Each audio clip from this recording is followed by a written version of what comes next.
Hello, my friendos. We started a little muted there.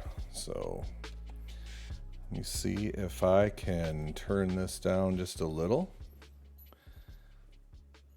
Hello, friendos. Hello, V. Hello, Salty. It was good to talk to you tonight. I miss you. For those of you who have heard me been talking about, all right, I got banned. Hey. Yeah, Salty is the person I've been telling you guys about. She made a account today so that she could watch me stream. Oh, you know what? I need to turn on my lighting so that I'm not so dark. Let's try that. Much better. I look very pasty. Yeah, I know. You guys are very sorry for her. It's sad. She has sad days. She's been a little sick. Let's see if we can turn down the brightness just a little bit. See if that makes things... Yeah, it's a little better. Yeah, you can. It's not too bad tonight. It's not too bad. Which one's casting it off? The one behind me. Oh, yeah, it's behind me that's getting me. There. I do like that. I'll be a lot better off. No, we get no autumn tonight. We get no autumn tonight. But how is the sound? Is Spotify loud? It's loud for me. Let me turn it down over here in my wavelink. And let me switch to my... Yeah. Not the best transition, but, you know, hey.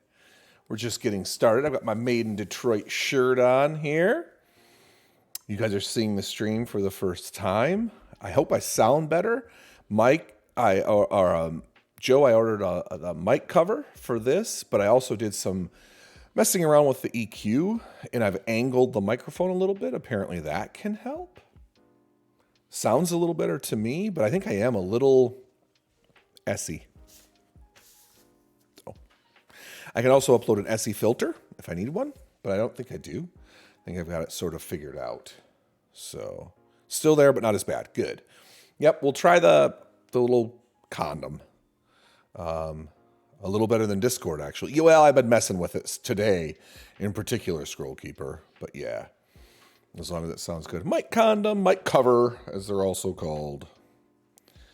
And I don't think I need any desktop audio, so I'm going to turn that down. Again, how does the mix? Is the music too loud right now? I'm going to turn it down over here to me. To like 1%. And you guys, I'll give you a little tour. Might be a little quiet. Okay. Let me bring it up a little bit then. When I start reading, I did some quick work with some suggestions by Joe and some others to go find music that was more appropriate for what I'm reading. So I do have a new playlist, a suspense playlist, kind of a D&D ambience playlist as well. So we're going to give that a shot tonight. But I do have this all set up. I have also something else to show you guys.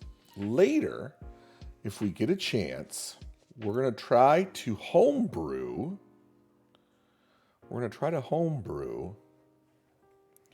A character tonight.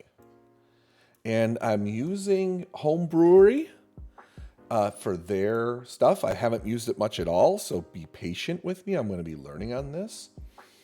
But I've got a monster stat block set up. If we go to the D&D creation screen, holy shit, it actually works. I can't believe this stuff works. You guys can see that. So we can do some homebrewing is there as well. I might have to make that a little bit bigger. Let's see if I can make that. Oh, I can. Absolutely, I can. And then, that's not what I wanted. I want the background. I don't want that. I want reading window. There we go. Ah, I see what I'm doing now. Why are you so big? That's what she never said. All right, move this over here. Yeah, that will work for later. How's the mic? How's the music now, Vic? And then, so I've got my reading screen. I think that's pretty good size, so that you guys can read along if you want to, or if you're not a person that just wants to be putting up with the reading or whatever. I'm hopeful that my commands will work up here later at the top. But there should be, oh, I got to fix the ones below. There should be sounds good now? Good. There should be ones way up at the banner that should give me follows and likes and stuff when they happen, hopefully live. The alert box is going to pop up too, so we'll see. I don't know if this is going to work, but we're going to spend some time and try to figure it out. We'll take it one step at a time. I've got a piece of paper here to take notes with and see what I've got to sort out. But let me show you guys some of this stuff. So I got my D&D creation screen that has that available on it. My gaming screen, which we won't be using tonight, it will have games in the background. I have my pause screen, which has my socials on it. An intermission screen, if it's needed. And then a just chatting screen, but I don't think we're ever going to really use that. And then my ending screen. So, and I also have a collaboration screen in case someone wants to collab with me. So, anyway, without further ado, let's see what we can come up with and get some reading done. Thank you. I'm glad it does look nice. I think it looks, for my first stream, I'm really, really happy with it. This was a free overlay, and I did some work trying to figure it all out. You know, you take these little steps, and I did a stream earlier for about an hour and a half, and Joe and some other people really helped me out. I set up a lot of commands. In fact, I set up a commands so that you can click on there and see what a list of commands we've got. I set up the ban command. Took me a while to figure that one out. I think I set up a Discord command. Yeah, I did. So if you haven't joined the Discord, please join the Discord now. It's very small. There's not much to it. When you get there, you'll have to click and make sure that you're not a bot, and it will give you access to the rest of the stream or the rest of the Discord. But let's talk a little bit about what we're going to read tonight. And let me turn down my feedback. It's only at 1%. It's crazy how loud the music is in my ear. Video capture device. Oh. That makes sense. Right, because it's not coming out of the video. Okay. Let's talk about what we're going to read tonight. I've been looking through, and if you go to the Discord, you'll be able to go there and see a list of suggestions. And what this stream is sort of going to be is a reading stream. Because it's a reading stream, I have to read things prior to 1932 or that are in the Commons. And I don't want them too long. I don't want like novels and stuff. So although I will plan on doing some Tolstoy coming up, I will not be doing War and Peace and things like that. But we're going to be reading Ethan Brand by Hawthorne. And I put a link in the Discord. There's a Wikipedia entry as well. This was originally called The Unpardonable Sin. And it was originally published in 1850.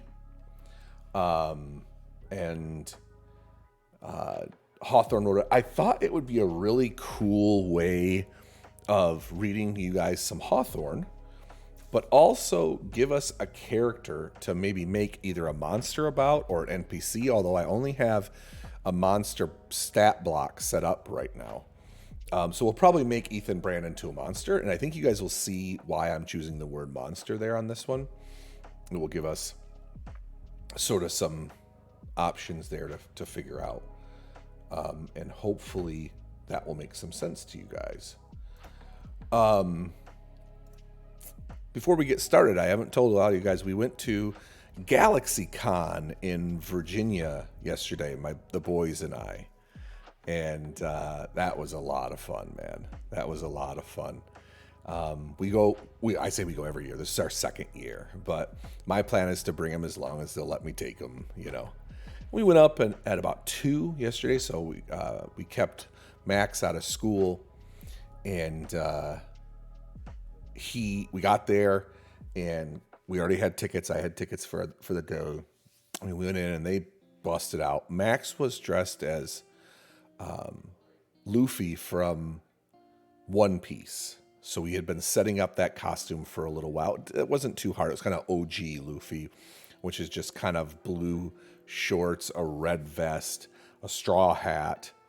We had to make his hair black. So I bought thank God Salty was helping me out. I always get a little freaked out around dyes because I don't want it to dye my tub forever. But she recommended we did some research on some hair wax, some black paste wax that we did. Put it in his hair and let it sort of dry, and that worked perfect. Washed right out when we got it home. I washed his hair in the sink. But we got to see a whole bunch of voice actors, and they had some really big names for a con that's only an hour from me. I always think that I got to go so far.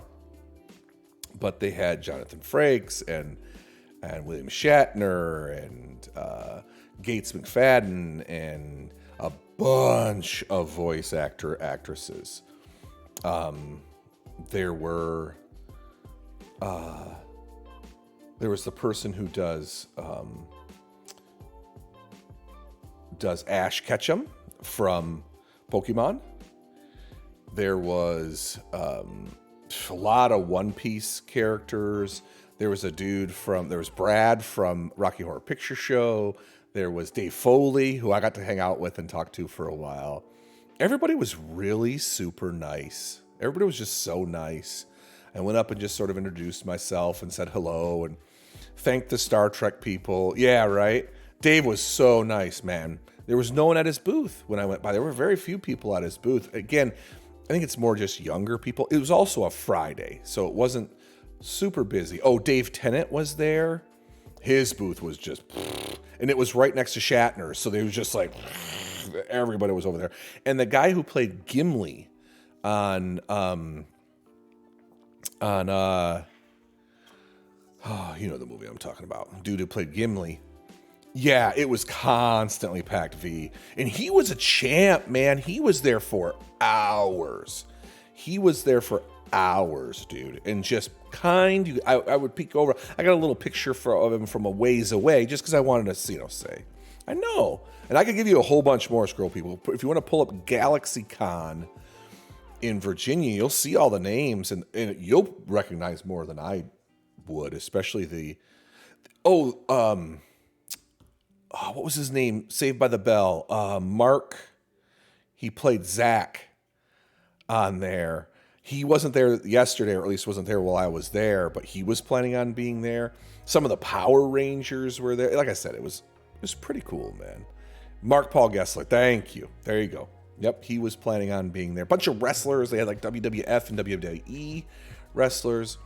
The nicest person in the world was the voice actress for Pokemon, for Ash Ketchum. Her line got a little smaller, and I just walked up and kind of leaned over and said, I know you're slow right now. I just want to thank you for being part of my child's, my kid's childhood. I said, I'm not a huge Pokemon fan, but your voice filled my car and my house for about 5 years. It's a female voice actress, and she's done Ash for 14 years, she said. And she's like, oh, that's so awesome. Say hi to your boys for me. And when she saw me later, she was waiting in line for another voice actor signature. And we sat around and shot the shit for like 5 minutes. She was just so kind, man. Everybody was so nice. The one person I did get to see was Dax from Star Trek. Terry Hatcher? I think it's Hatcher. She's still as gorgeous as ever and super kind. I took some pictures for the person in front of them and stuff. Not Hatcher. It isn't Terry Hatcher. Okay, you'll have to correct me. But she was super kind. Gave her a little hug and stuff. She's tall. Gates McFadden is tall. Gates McFadden is thin now, though, man. Holy crow, does she look thin. Hope everything's okay with her. But yeah, everybody was kind, man. Everybody was super nice, patient. Anyway, so that's what I did this weekend, or yesterday. Terry Farrell, thank you. Terry Farrell. Like I said, everybody was super cool. So if you ever get a chance and you're at a con and any of those names I mentioned, by all means do it. Stand in line, just get to shake a hand or something. All those people were super cool. And I know that's their job while they're there, but they don't have to be just uber kind. All right, so let's switch over to the new streaming situation that I got going on, or the new playlist that I got. I have not listened to any of it. This could be just garbage, but I don't think it is. It looked pretty good. So this is our new suspense playlist.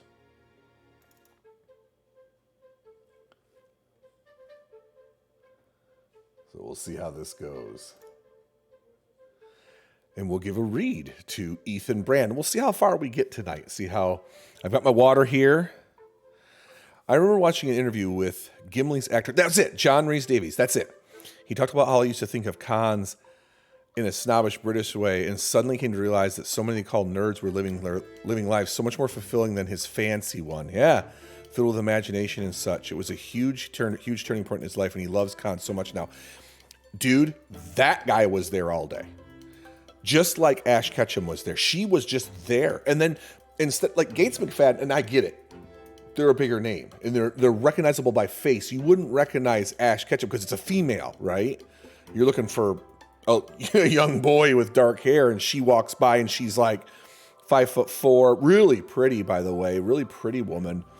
And Gates McFadden, she went and she was gone, because she had to do some signings with William Shatner and Jonathan Frakes, and they just can't wander around a con. They're just going to get swamped. But some other ones were they're just out chilling, But yeah, John Rhys was super cool. He was there all day, like I said.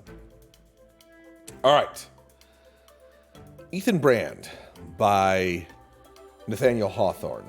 A chapter from An Abortive Romance. Oh, I do have a command here about language.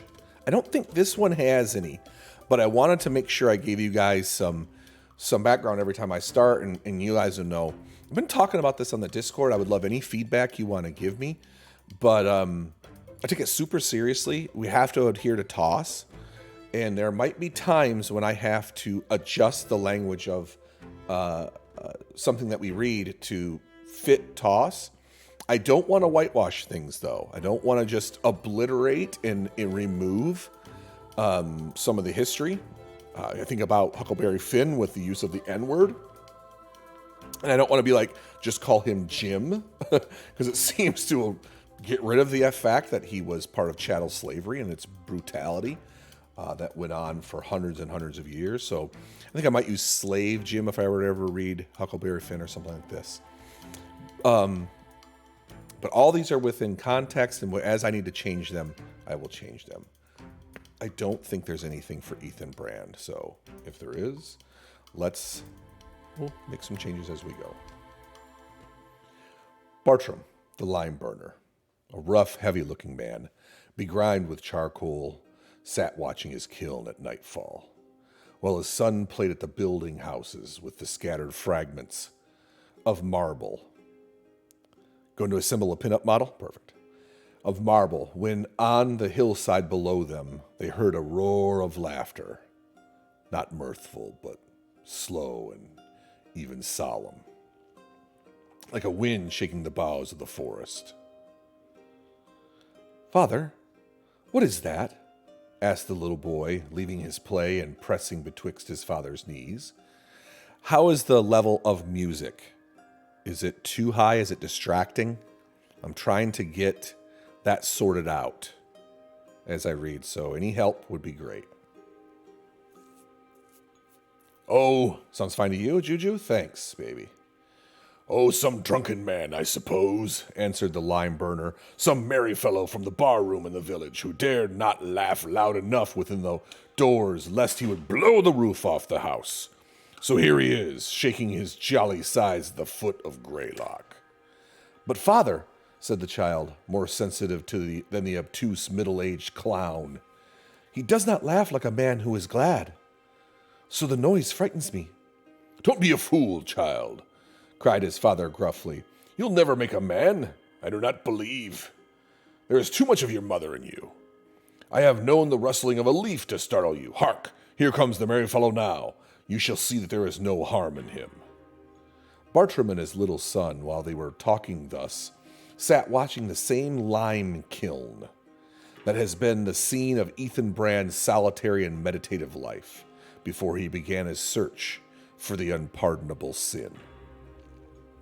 Many years, as we have seen, have now elapsed since the portentous night when the idea, all capitals, when the idea was first developed. The kiln, however, on the mountainside, stood unimpaired and was in nothing changed since he had thrown his dark thoughts into the intense glow of the furnace and melted them, as it were, into one thought that took possession of his life. It was a rude, round, tower-like structure about 20 feet high, heavily built of rough stones, and with the hillock of earth heaped about the larger part of its circumference so that the blocks and fragments of marble may be drawn by the cartloads and thrown in the top. There was an opening at the bottom of the tower, like an oven mouth, but large enough to admit a man in a stooping posture, and provided with a massive iron door. With the smoke and jets of flame issuing from the chinks and crevices of this door,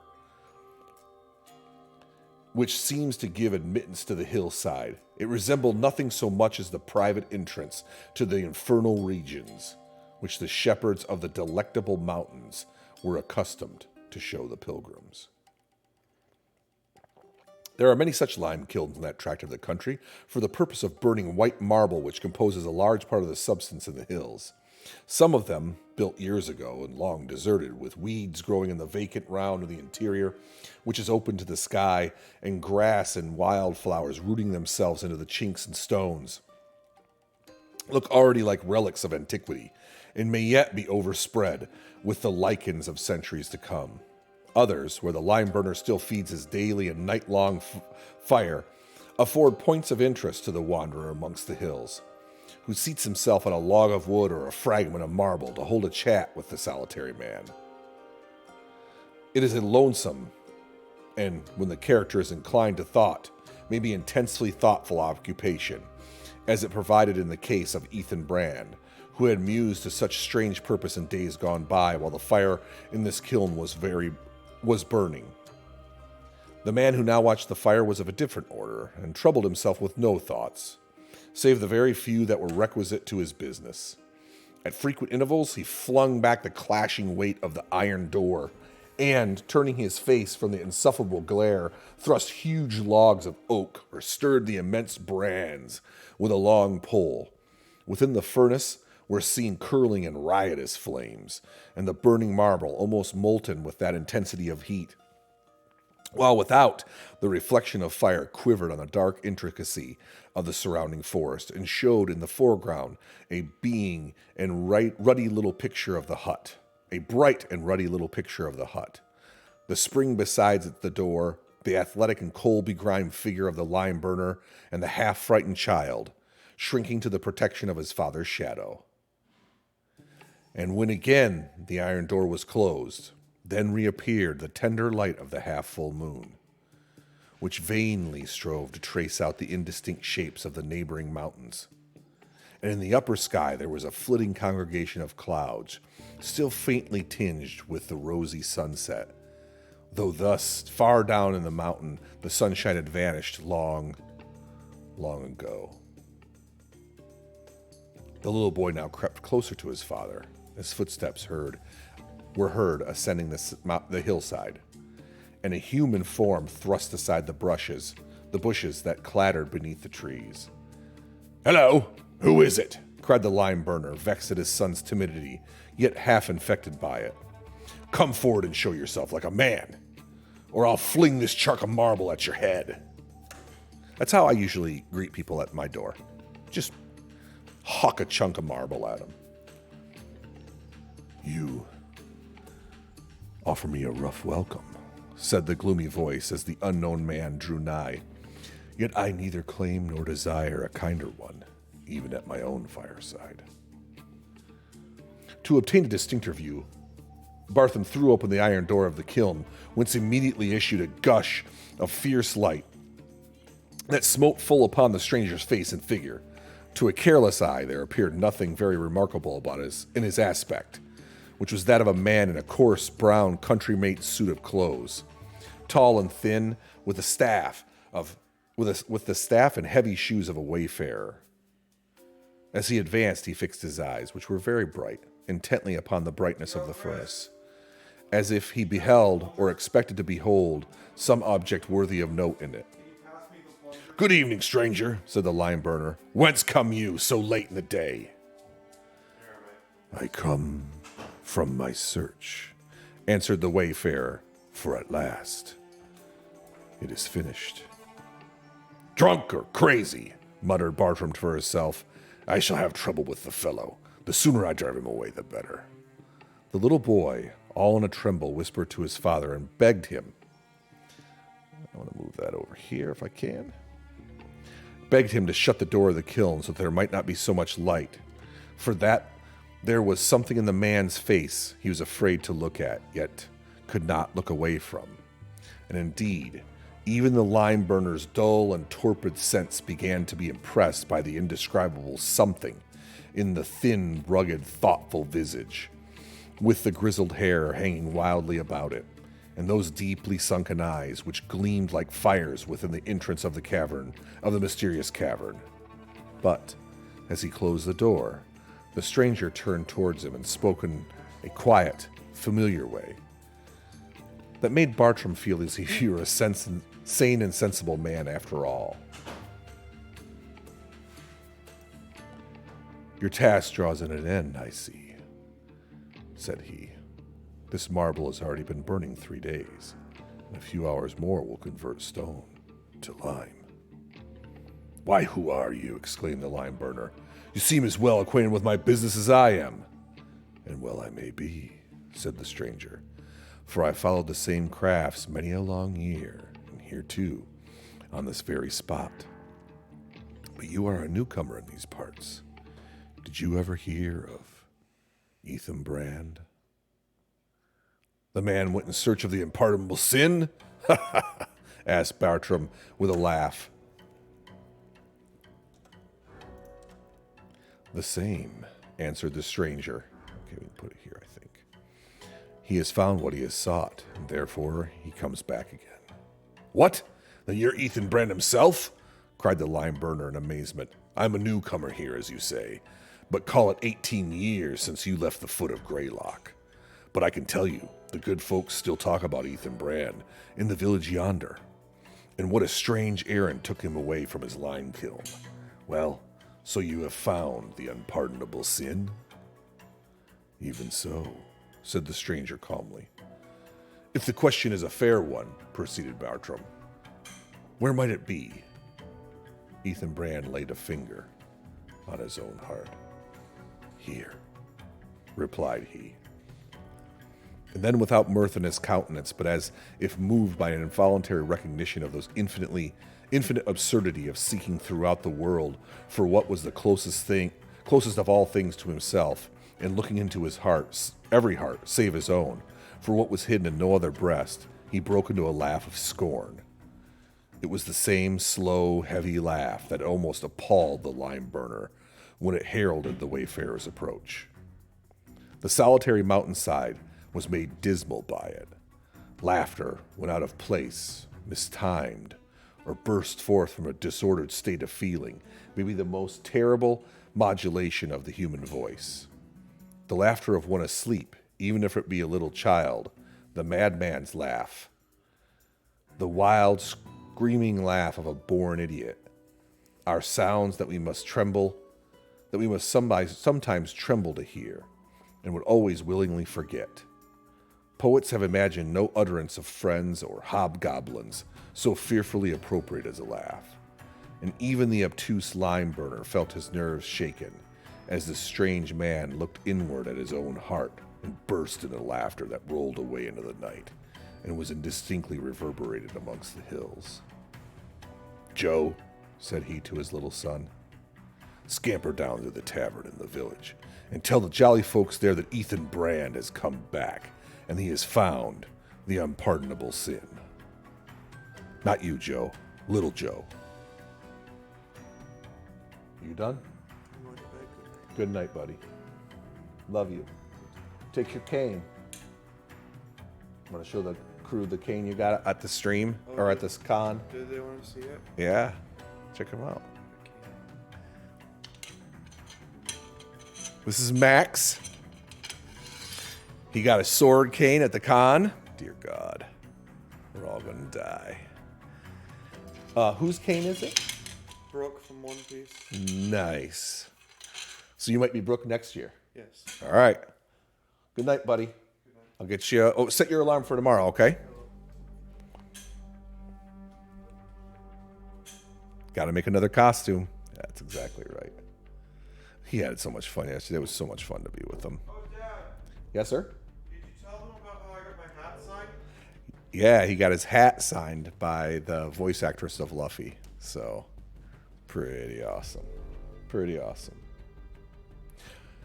The boy darted away on his errand, which Ethan Brand made no objection nor seemed hardly to notice it.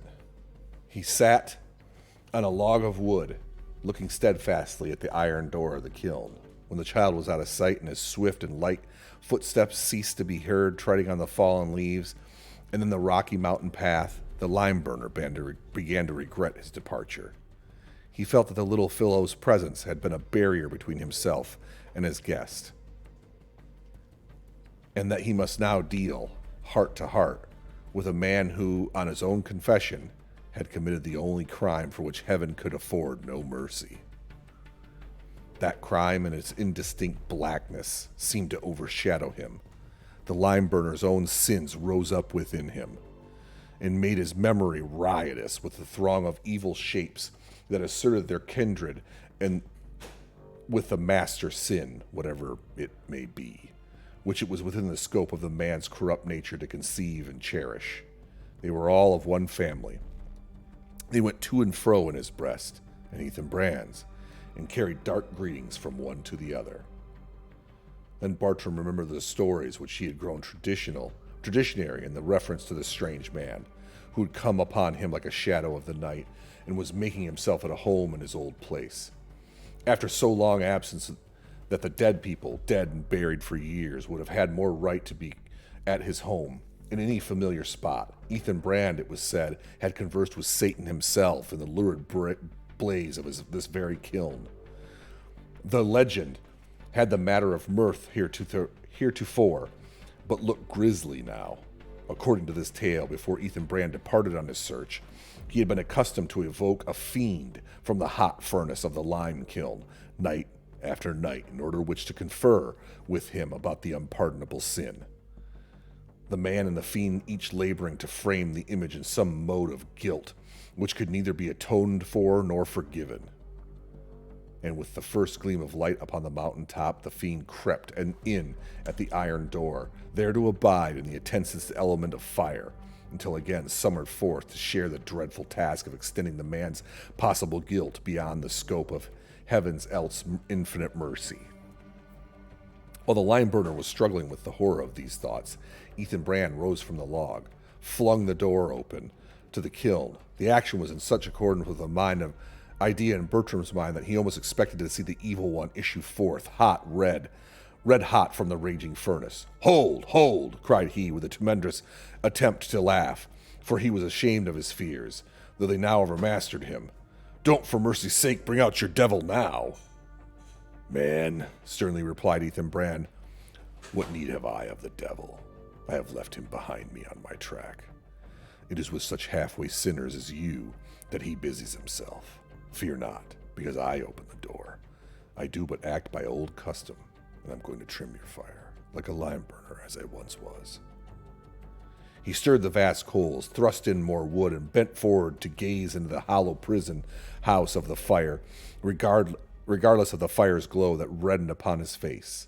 The lime burner sat watching him, and half suspected the strange guest of a purpose, if not evoke a fiend, at least to plunge bodily into the flames and thus vanish from the sight of the man. Ethan Brand, however, drew quietly back and closed the door of the kiln. I have looked, said he, into many a human heart that was 7 times hotter with sinful passions than yonder furnaces with fire. But I found not there what I sought. No, not the unpardonable sin. What is the unpardonable sin? Asked the lime burner, and then he shrank further from his companion, trembling lest his question should be answered. It is a sin that grew within my own breast, replied Ethan Brand, standing erect with a pride that distinguishes all enthusiasts of his stamp. A sin that grew nowhere else. A sin of intellect that triumphed over the sense of brotherhood, with a man and reverence for God, and sacrificed everything to its own mighty claims. The only sin that deserves a recompense of immortal agony. Freely, were I to do it again, would I incur the guilt. Unshrinkingly, I accept the retribution. The man's head is turned, muttered the lime burner to himself. He may be a sinner like the rest of us, nothing more likely, but I'll be sworn he is a madman too. Nevertheless, he felt uncomfortable at his resignation, alone with Ethan Brand on the wild mountainsides, and was glad to hear the rough murmur of tongues and the footsteps of what seemed to be a pretty numerous party, stumbling over the stones and rustling through the underbrush. Soon appeared the whole lazy regiment that was wont to infest the village tavern, comprehending 3 or 4 individuals who had drunk flip besides the barroom fire through all the winters and smoked their pipes beneath the stoop throughout the summers since Ethan Brand's departure. Laughing boisterously and mingling with all their voices through the unceremonious talk, they now burst into the moonshine and narrow streaks of firelight that illuminated the open space before the lime kiln. Bartram set the door ajar again, flooding the spot with light, and the whole company might get a fair view of Ethan Brand and he of them. There, amongst the other acquaintances, was the ubiquitous man, now almost extinct, but whom we were formerly sure to encounter at the hotel, every thriving village throughout the country. Hey, Pellin, what's going on, brother? It was a stage agent, the present specimen of a genius that was a wilted and smoke-dried man, wrinkled and red-nosed, in a smartly cut brown bob-tailed coat with brass buttons, who, for a length of time unknown, has kept his desk and corner at the bar room, and was still puffing what seemed to be the same cigar that he had lighted 20 years ago. He had a great frame as a dry joker, though, perhaps less on the account of any intrinsic humor, from a certain flavor of brandy toddy and tobacco smoke, which impregnated all his ideas and expressions, as well as his person. Another well-remembered, though strangely altered face of that of Lawyer Giles, as people still called him in courtesy, an elderly ragamuffin in his soiled shirt sleeves and toe-cloth trousers. This poor fellow had been an attorney in what he had called his better days, a sharp practitioner, and a great vogue amongst the village litigants, but flip and sling and toddy and cocktails imbibed at all hours, morning, noon, and night, had caused him to slide from intellectual to various kinds of degrees of bodily labor, till at last, to adopt his own phrase, he slid into a soap vat. In other words, Giles was now a soap boiler, in a small way. He had come to be but the fragment of a human being, a part of one foot having been chopped off by an axe and an entire hand torn away by the devilish grip of a steam engine. Yet, though the corporeal hand was gone, a spiritual member remained. For stretching forth the stump, Giles steadfastly averred, averred? A-V-E-R-R-E-D? Averred? That he felt an invisible thumb and fingers with vivid sensation as before the real ones were amputated. A maimed and miserable wretch he was, but one nonetheless whom the world could not trample on, and had no right to scorn. The past tense of aver, so averred. Okay. No right to scorn, either in his previous stage of his misfortune, since he had still kept up the courage and spirit of a man, asked nothing in charity, and with his one hand, the left one, fought a stern battle against want and hostile circumstances. V to the rescue. That's right, Juju. V, when are you streaming again? Monday? Among the throng, too, came another personage, who with certain points of similarity, a week from Monday, certain points of similarity to Lawyer Giles had many more of difference. It was the village doctor, a man of some 50 years, who at an earlier point in his life we introduced as paying as a professional visit to Ethan Brand during the latter's supposed insanity. He was now a purple-visaged, rude and brutal, yet half-gentlemanly figure, with something wild and ruined and desperate in his talk, and in the details in his gestures and manners. Brandy possessed this man like an evil spirit and made him surly and savage as a wild beast, and as miserable as a lost soul. But there was supposed to be in him such wonderful skill, such native gifts of healing, beyond any which medical science could impart, that society caught hold of him and would not let him sink out of its reach. So, swaying to and fro upon his horse and grumbling thick accents at the bedside, he visited the sick chambers for miles about among the mountain towns, and sometimes raised a dying man, as it were by miracle, or quite as often, no doubt, sent his patient to a grave that was dug many years too soon. The doctor had an everlasting pipe in his mouth, and as somebody said, in allusion to his habit of swearing, it was always alight with hellfire. As a coroner,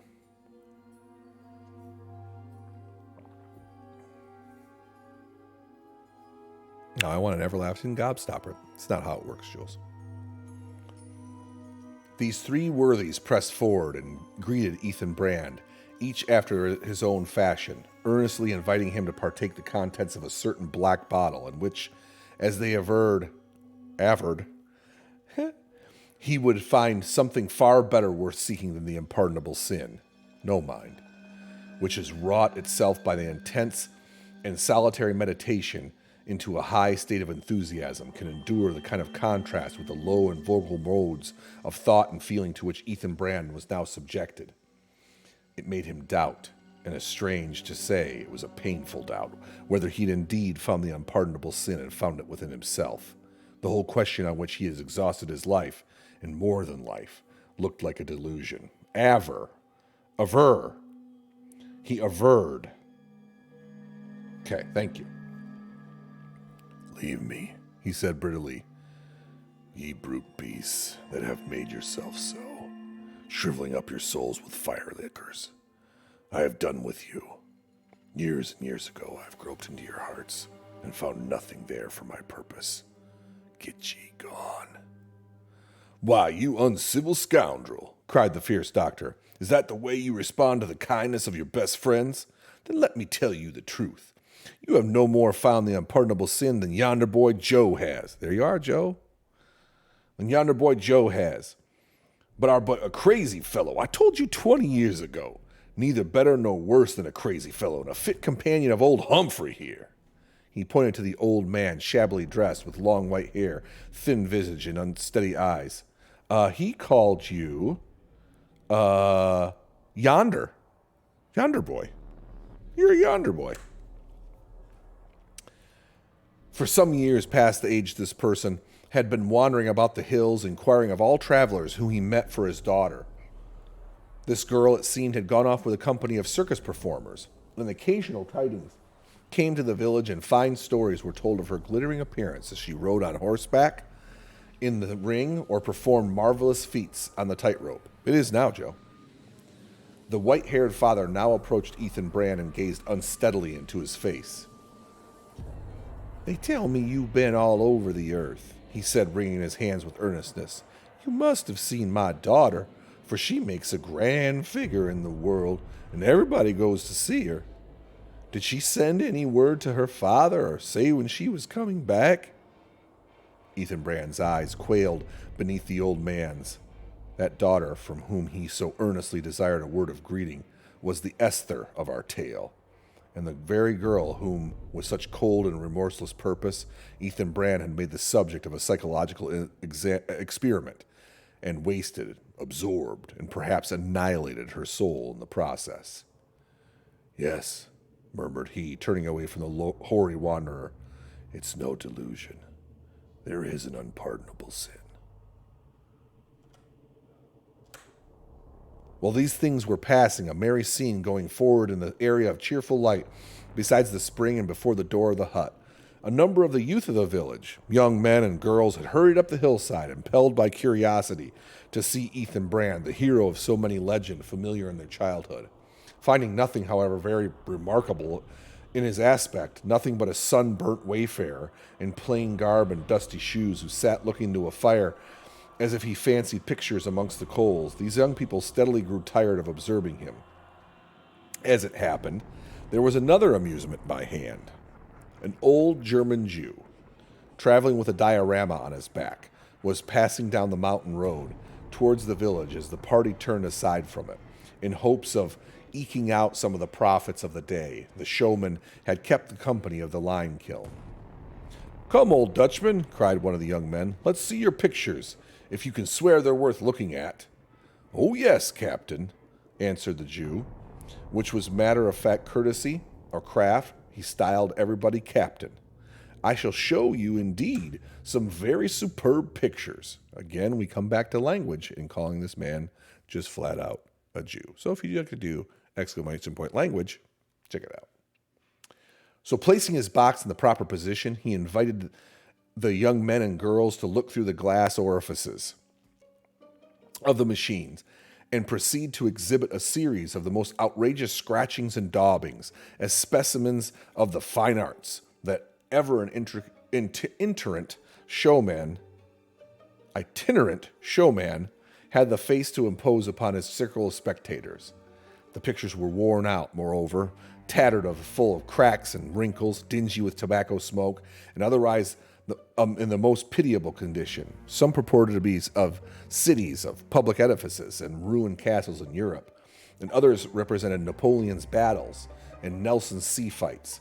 And in the midst of these would be a gigantic brown hairy hand, which might have been mistaken for the hand of destiny, though in truth it was only the showman's, pointing its forefinger to various scenes of the conflict, while its owner gave historical illustrations. When with much merriment at the abominable deficiency of merit, the exhibition was concluded, the German bade little Joe to put his head into the box. "Joe, put your head in the box." Viewed through the magnifying glass, Joe's round, rosy visage assumed the strangest imaginable aspects of an immense Titanic child, a mouth grinning broadly, and the eyes and every other feature overflowing with fun at the joke. Suddenly, however, that merry face turned pale, and its expression changed to horror, for this easily impressed and excitable child had become sensible that the eye of Ethan Brand was fixed upon him through the glass. "You make the little man to be afraid, Captain," said the German Jew, turning up the dark and strong outline of his visage from his stooping posture. "But look again, and by chance I shall cause you to see a somewhat very fine, upon my word." Ethan Brand gazed into the box for an instant, then staring back, looked fixedly at the German. What has he seen? Nothing, apparently. For a curious youth who peeped in almost at the same moment beheld only a vacant space of canvas. "I remember you now," muttered Ethan Brand to the showman. Ah, Captain, whispered the Jew of Nuremberg with a dark smile. I find it to be a heavy matter in my showbox, this unpardonable sin. But my faith, Captain, it has wearied my shoulders, this long day to carry it over the mountain. Peace, answered Ethan Brand sternly, or get thee into the furnace yonder. The Jew's exhibition had scarcely concluded when a great elderly dog, who seemed to be his own master and no person in the company, laid claim to him, saw fit to render the object of public notice hitherto. Hitherto, he had showed himself in a very quiet, well-disposed old dog, going from one to the other, and by way of being social, offering his rough head to be patted by any kindly hand that would take so much trouble. But now, all of a sudden, this grave and venerable quadruped of his own mere motion and without the slightest suggestion from anybody else began to run around after his tail, which to heighten the absurdity of the proceeding was a great deal shorter than it should have been. Never was seen such a headlong eagerness in the pursuit of an object that could not possibly be attained. Never was heard such a tremendous outbreak of growling, snarling, barking, and snapping, as if one end of the ridiculous brute's body were at a deadly and most unforgivable enmity with the other. Faster and faster round he went the cur, and faster still fled the unapproachable brevity of its tail, and louder and fiercer grew his yells of rage and animosity until, utterly exhausted, as far from the goal as ever, the foolish dog ceased his performance as suddenly as it began it. The next moment he was mild, quite sensible, and respectable in his deportment, as when he first scraped acquaintance with the company.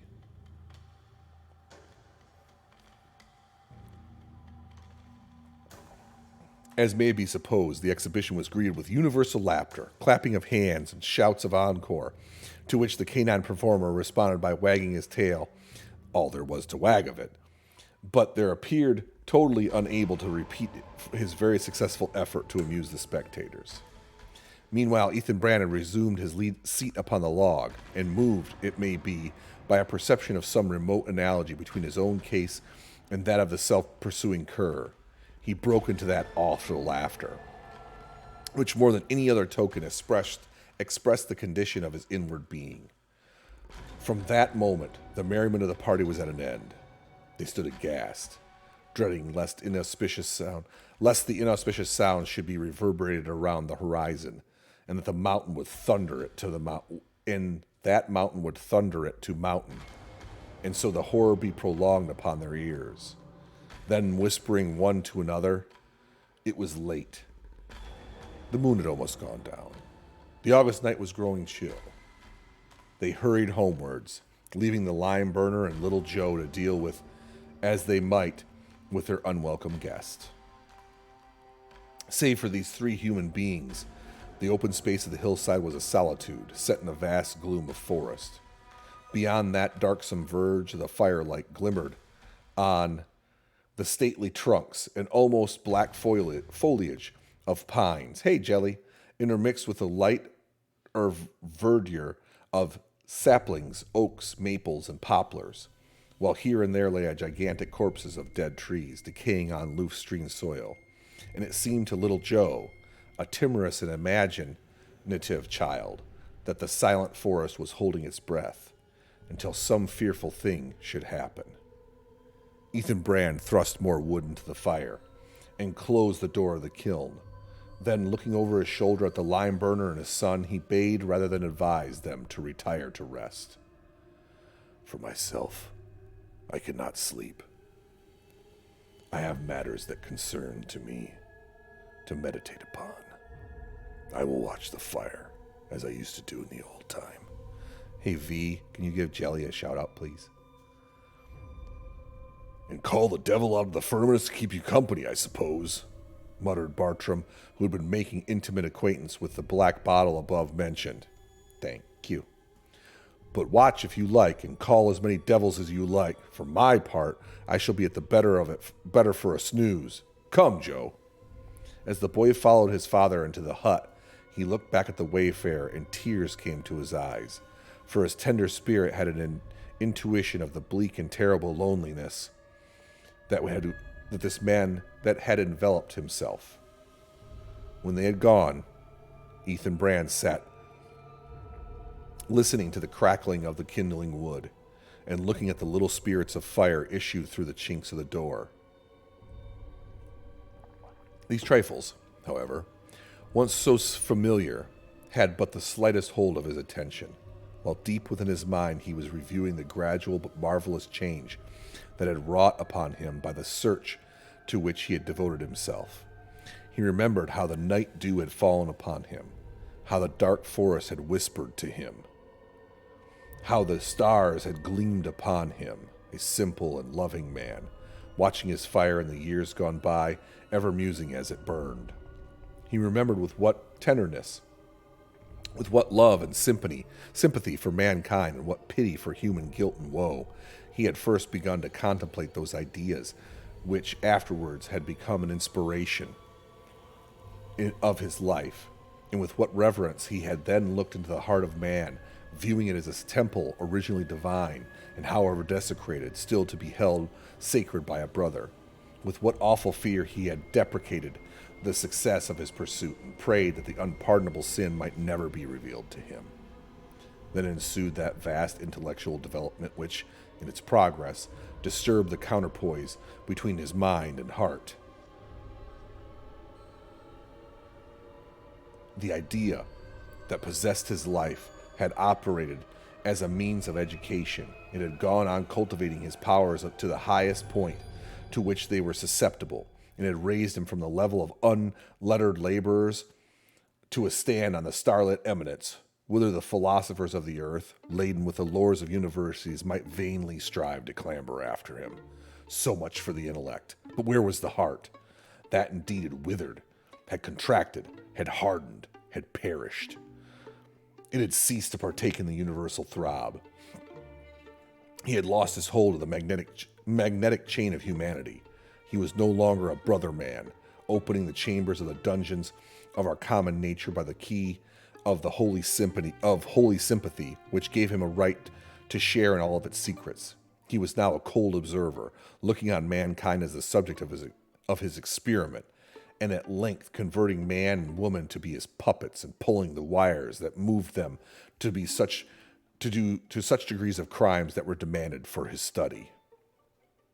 Thus, Ethan Brand had become a fiend. He began to be so from the moment that his moral nature had ceased to keep up the pace of improvement with his intellect. And now, as his highest effort of inevitable development, as the bright and gorgeous flower, a rich and delicious fruit of his life's labor, he had produced the unpardonable sin. What more have I to seek? What more to achieve? Said Ethan Brand to himself. My task is done, and well done. Starting from the log, which had a certain alacrity in his gait, and ascending the hillock to the earth that was raised against the stone circumference of the lime kiln, he thus reached the top of the structure. It was a space perhaps 10 feet across from edge to edge, presenting a view of the upper surface of the immense mass of broken marble, which the kiln was heaped, and these innumerable blocks and fragments of marble were red hot and vividly on fire, sending up great spouts of blue flame, which quivered aloft and danced madly, as within a magic circle, and sank and rose again with a continual and multitudinous activity. As the lonely man bent forward over this terrible body of fire, the blasting heat smote up against his person with a breath that it might be supposed would have scorched and shriveled him up in a moment. Ethan Brand stood erect, raised his arms on high. The blue flames played upon his face and imparted the wild and ghastly light, which alone could have suited to his expression. It was that of a fiend on the verge of plunging into this gulf of intensest torment. "O Mother Earth," cried he, "who art no more my mother, into whose bosom this frame shall ever be resolved. O mankind, whose brotherhood I have cast off, and trampled thy great heart beneath my feet. Those stars of heaven that shone upon me as old, and if to light me upon my upward farewell all and forever. Come, deadly element of fire, henceforth my familiar frame, embrace me as I do thee. That night the sound of fearful peal of laughter rolled heavily through the sleep of the lime burner and his little son. Dim shapes of horror and anguish haunted their dreams and seemed still present in the rude hovel when they opened their eyes to the daylight. Up, boy, up, cried the lime burner, staring about him. Thank heaven the night is gone at last, and rather than pass such another, I would watch my lime killed wide awake for a 12-month. This Ethan Brand, with his humbug of an unpardonable sin, has done me no such mighty favor in taking my place. He issued forth from the hut, followed by little Joe, who kept fast hold upon his father's hand. The early sunshine was already pouring into its gold upon the mountaintops, and though the valleys were still in shadow, they smiled cheerfully in the promise of a bright day that was hastening onward. The village, completely shut in by the hills, which swelled away gently about it, looked as if it rested peacefully on the hollow of a great hand of providence. Every dwelling was distinctly visible. The little spires of the two churches pointed upwards, and caught a foreglimmering of brightness from the sun-gilt skies that their gilded weathercocks. The tavern was astir, and the figure of the old smoke-dried stage agent, cigar in mouth, was seen beneath the stoop. Old Greylock was glorified with a golden cloud upon his head. Scattered likewise over the breasts of the surrounding mountains were heaps of hoary mist in fantastic shapes.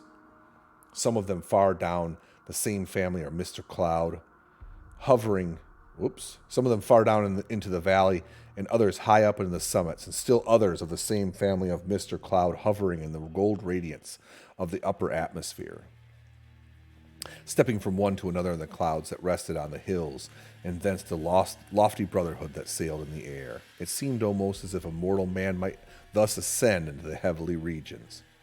Earth was mingled with sky, that it was a daydream to look at it. To supply that charm of the familiar and homely, which nature so readily adopts into its scene like this, the stagecoach was rattling down from the mountain road, and the driver sounded his horn, while an echo caught up with the notes and intertwined them into a rich and varied and elaborate harmony, of which the original performer could lay claim to a little share. The great hills played a concert amongst themselves, each contributing a strain of airy sweetness.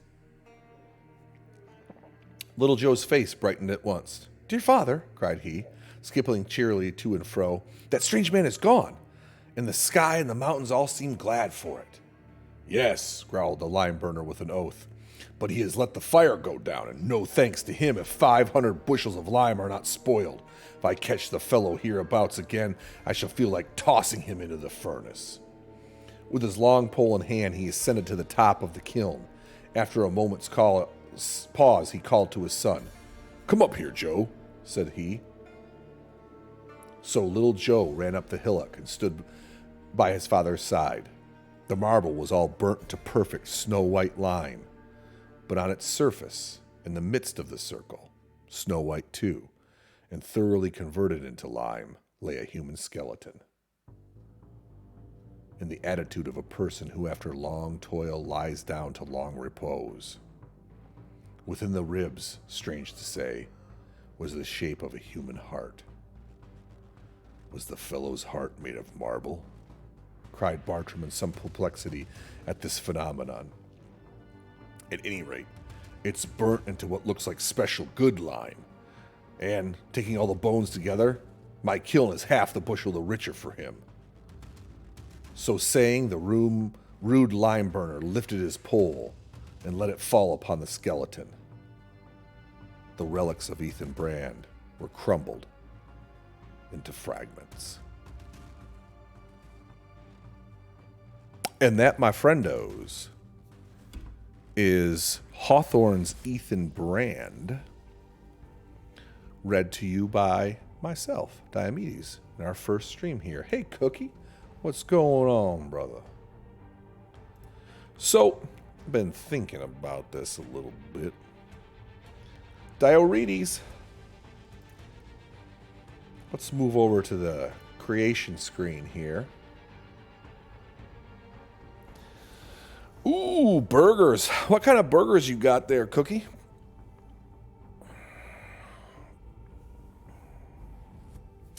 Let's switch over. Hear our music here. Oh, I think the music was pretty good tonight. Not bad choices. We'll go back to lo-fi.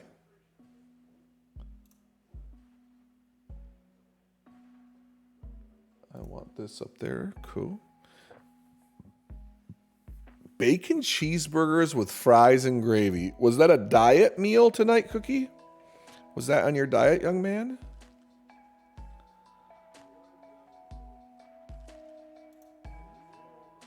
It was a cheat meal. Good for you, Cookie. How are your friends? Jules, you're up late. Thanks for still being here, hanging out with me. Let's see what we can do with Ethan Brand here. Let's see if I can spell. Thanks, Jules. All right, so I'm thinking he's terrible, but it's nothing I can help with. Relationship stuff. I get you. Relationship stuff sucks. It sucks. I'm glad to be beyond mine. I think I am. I went through that for about 3 years. Divorce is a hell of a drug.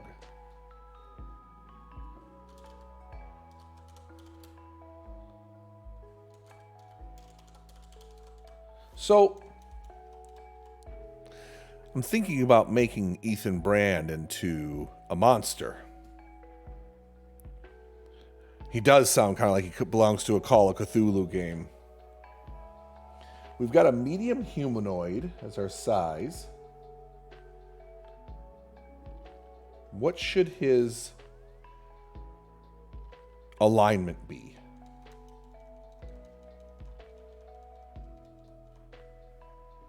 So, thinking about this, man, I think Ethan Brand is converted, right?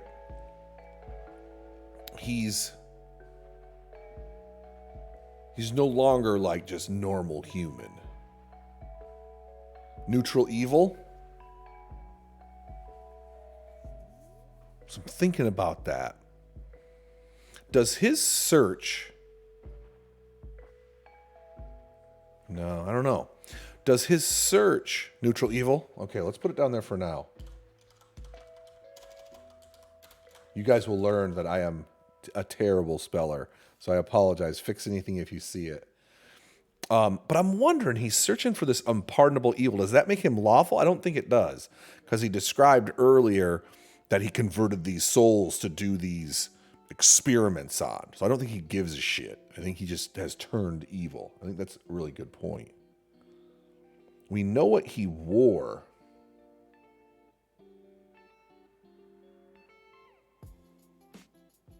And maybe we need to do this sort of backwards, right? Maybe we need to talk about the abilities that he might have. They talked about his ability to potentially call forth demons, and maybe a particular demon, and maybe we need to create this demon as well. Necromancer, you think, Pellin? See, I don't know if he had any conversion with the dead.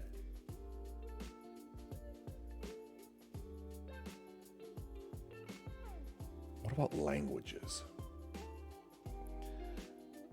Start with Horn Devil stats. I can do that. Let's see what we've got. Wow. Perhaps that's how he got her soul. Oh. Horn Devils are dead? Who's dead? It's okay, Pelin.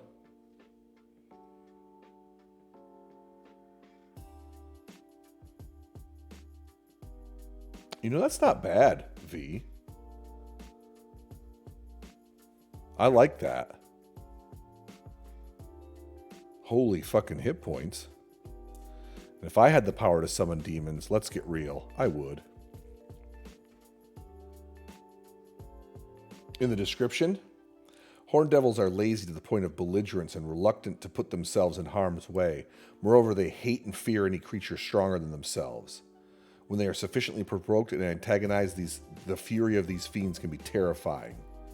A mela branch stands as tall as an... Oh, the fury part? Oh. Okay. Do we want to make him a fiend? Or keep him as a humanoid? Kind of like fiend. Like he is converted, right? And so at the very end, if you remember, his heart was stone, and it had also melted into lime, right? A proto-fiend? You're a proto-fiend, Pelin.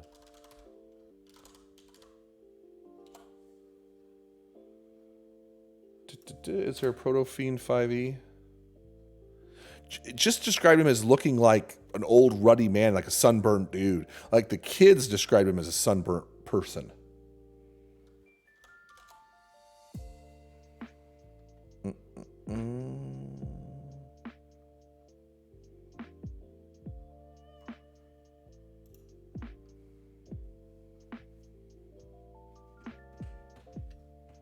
Humanoid is probably fine, but an aura of evil. Okay.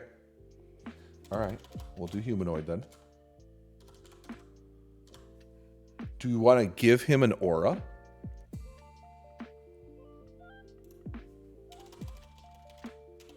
Yeah. All right.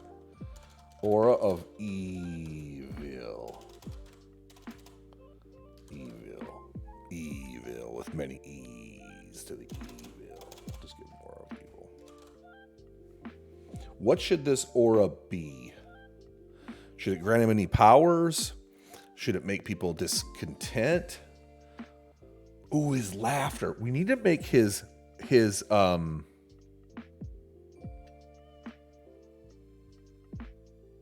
Yeah, I like that too, Pelin. I like that too. He might even have two instantiations, right? His human form and then fiend form afterward that we have yet to experience. We'll make the humanoid form for now, and then come back to the fiend form maybe later and build off of that. Joyful presence. Any non-Eldarin creature starts its turn within 60 feet of the Eldarin by making a DC 16 saving throw. On a failed save, becomes charmed by the Eldarin for 1 minute. On a successful save, the creature becomes immune to the... I like that, V. So, aura of evil. Want to call it evil presence? I like that.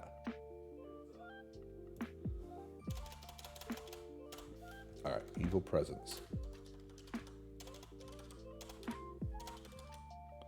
Yeah, fallen Asimar thing, type of thing. Yeah, I like that. I like it a lot. So who would this affect?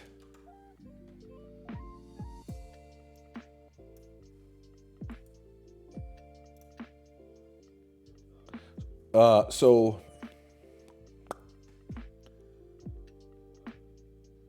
any non-evil character? Want to do it that way? I kind of like it. Okay. Any non-evil creature. Okay. That starts its turn within 60 feet of the Eldarin of Ethan Brand.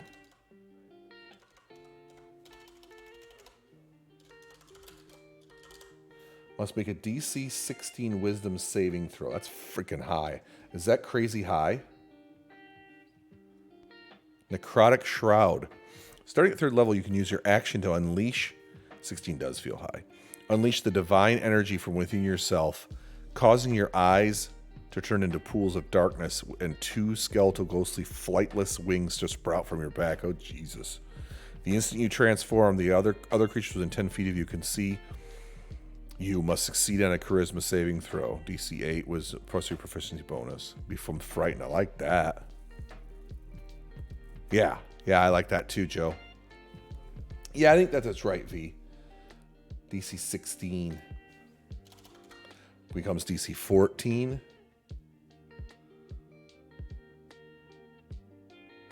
On a failed save, the creature becomes charmed, but I don't think we want that. We want him to be frightened, not charmed.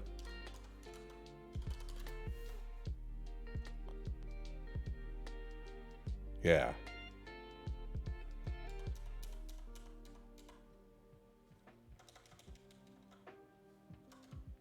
Frightened, okay. By Ethan Brand for 1 minute. Okay. On a successful save, the creature becomes immune to any of Ethan Brand's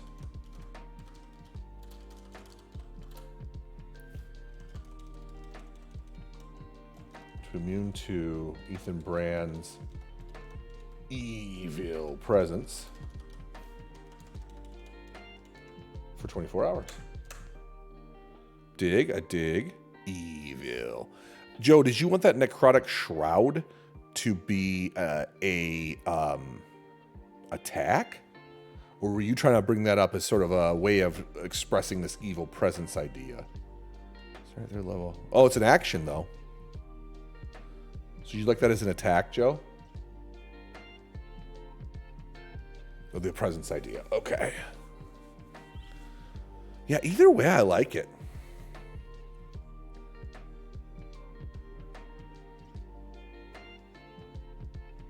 All right, Joe's writing it out. While Joe writes it out, I'm going to get a little something more to drink. I'm going to go to our pause screen and you dehydrate, rehydrate. I'll be just a few minutes here, okay?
All right. I am back. But this is the screen I want. I want to warn you all that Aldi houses demons as well. Thank you, Scroll Keeper. In the form of peanut butter wafers. You can't just eat one. You have to eat all of them at once. Snacks. I got a snack. Snack. I cannot control myself. It's terrible. All right. This general presence creates a feeling of unease. To low DC, being afraid. I like that. I like that a lot. So what do you think about lowering the evil presence to maybe a 12?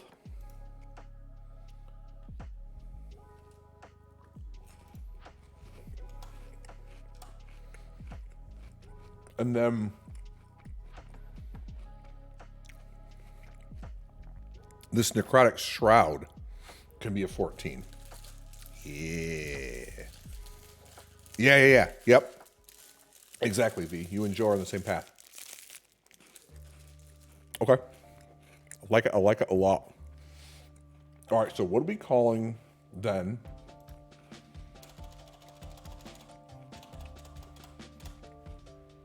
His shroud. What are we calling that? We don't want necrotic. I don't think we do we?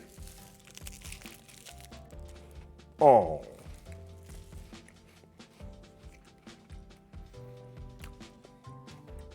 Fiery shroud? Unpardonable shroud. I love it. Okay.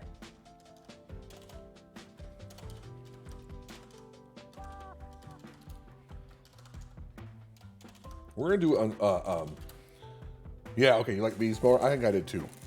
How did you?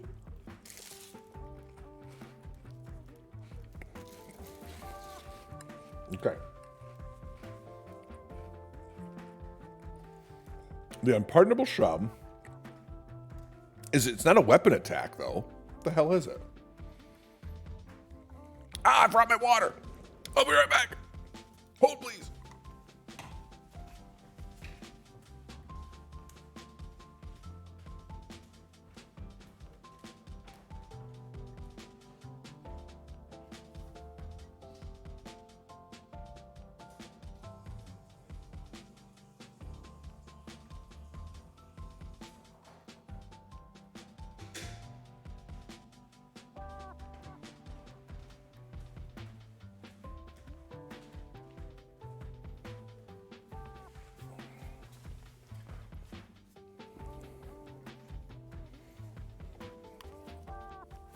Oh, God.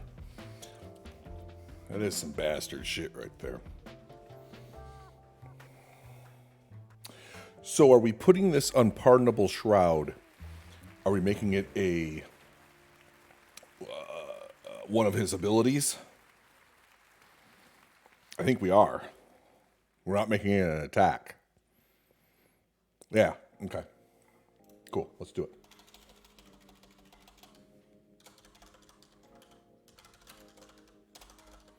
Also, I have set up a Google Drive, and I'm going to share these. I'm going to share these. I'm going to turn these all into PDFs and start saving them on the Google Drive, and then putting a link to that as a command, and then also putting a link to it in the Discord, so that if anybody wants to use what we make down the road, they can just download it and start using it. Okay. Unpardonable Shroud.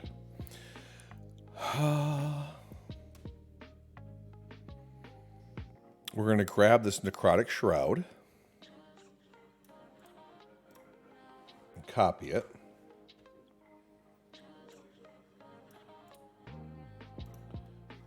Paste it in. Starting at 3rd level. We don't want starting at 3rd level though. This sucks. God. Ethan Brand can use a bonus action. This is just mean. Hold on, I gotta get down to this scrolling. Okay. Bonus action to unleash the... What energy? Evil? Seems too simple. Like a dark energy, like a foreboding energy, like a...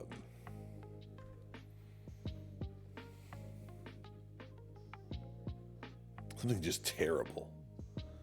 Evil just seems too simple. What kind of energy does he tap into? He speaks about like there's nothing left of him. Is it energy? Wouldn't have to be energy. Yeah. Yeah, there's dolor, right? Okay. I spelled bonus wrong. Okay.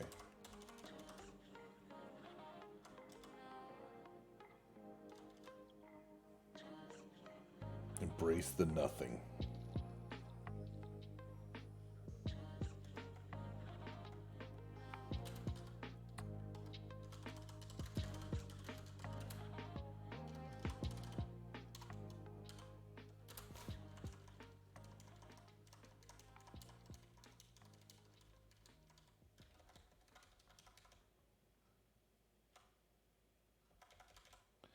Okay. Ethan Brand can use a bone. Oh, let me make that bigger so you guys can read that a little bit better. That helps, right? I think that helps. Ethan Brand can use a bonus action to unleash the emptiness within his person, causing his eyes to turn into pools of darkness. We don't have to accept any of that.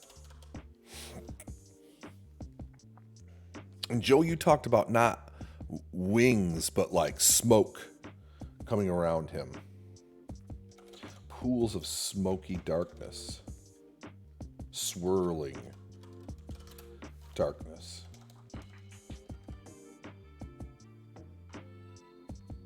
Hey, Jelly. Was that loud? That seemed loud to me, but I also cannot hear anything else. All right, well, I know my follower thing is not working on this screen, so I'll have to work on that. Let me jot that down.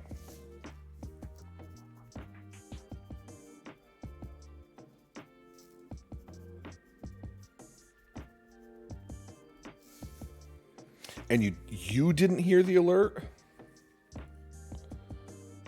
Ah, because it's desktop audio.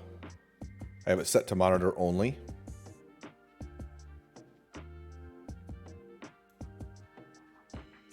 So I can test that, I think. Yeah, I think it's set to desktop, Joe, and I had to turn way down. Let me test that if I can. Turn that off for a little while.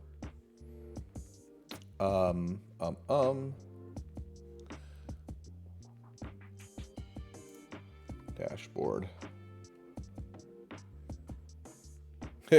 You guys can see the dashboard. I don't think that really matters, though. Alert box. Tell me if you hear this. Damn, that's loud. To me. Yep. All right, good. So it does work. All right, perfect. Was it loud? Was it too loud?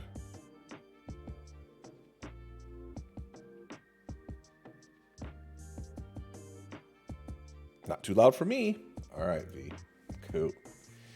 Ethan Brand can use a bonus action to unleash the emptiness within his person, causing his eyes to turn into pools of swirling darkness and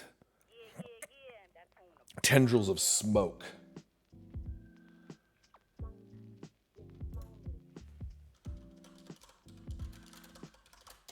Smoke. All right, Joe. Tendrils of smoke. Okay.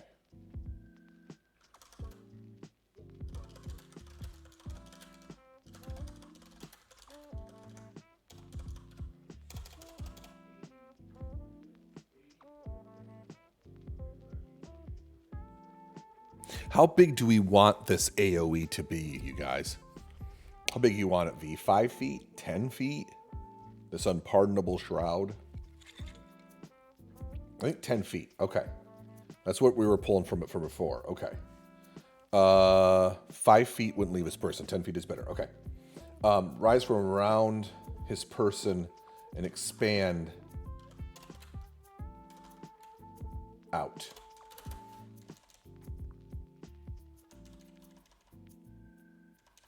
Okay.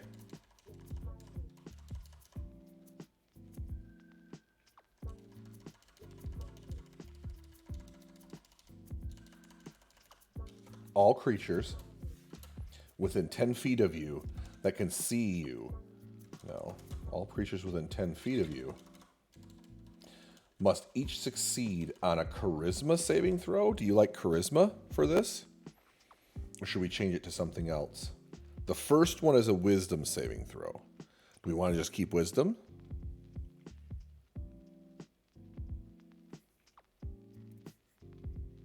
Where were we getting that from?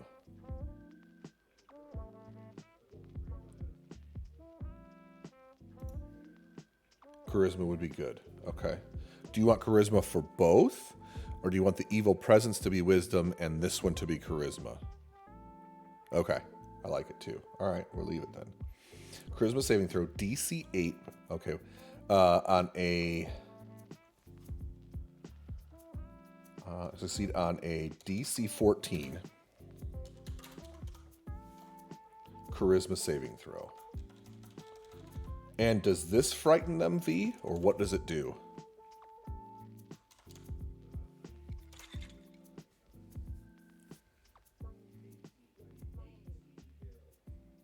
Ooh, that sucks. Ugh.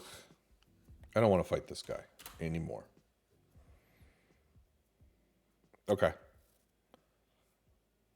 I gotcha. I got you, Pellin. So the evil presence is you realize he's evil, right? Ooh. Okay. Okay. I like it.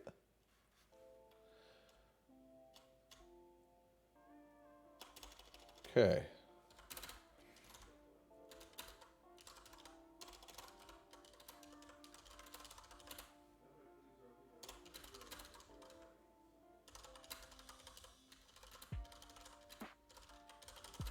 Speed away from Ethan Brand. What about on a success? All right, so here's what I've got so far. Ethan Brand can use a bonus action to unleash the emptiness within his person, causing his eyes to turn into pools of swirling darkness and tendrils of smoke to rise from around his person and expand out. All creatures within 10 feet of you must succeed. Of Ethan Brand. Each must succeed on a DC 14 charisma saving throw. On a fail save, his entire movement speed. Yeah, there. The creature moves their entire movement speed. Yeah. Females, not. Yeah. All creatures within 10 feet of Ethan Brand must succeed on a DC 14 charisma saving throw.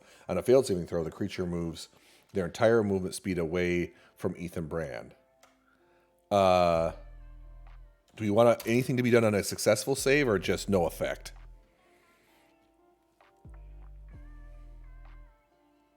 Okay, gotcha.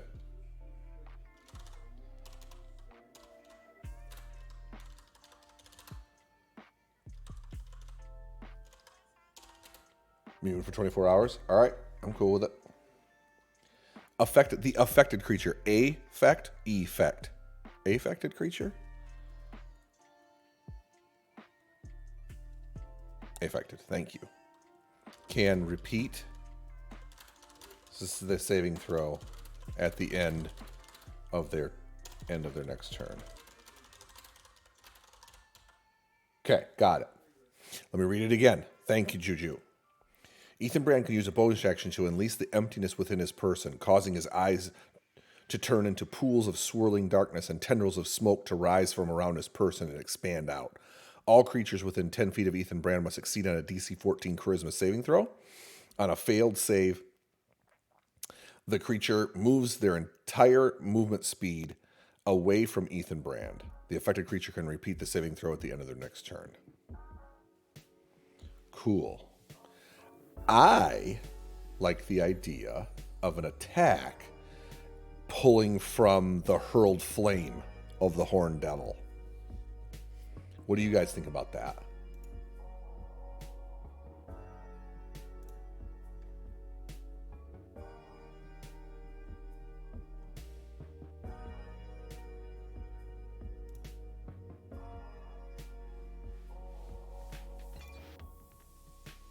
Necrotic. Okay.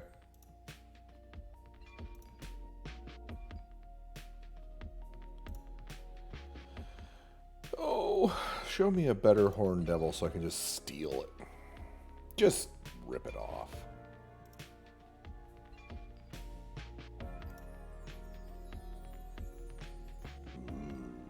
That's not what I wanted, though.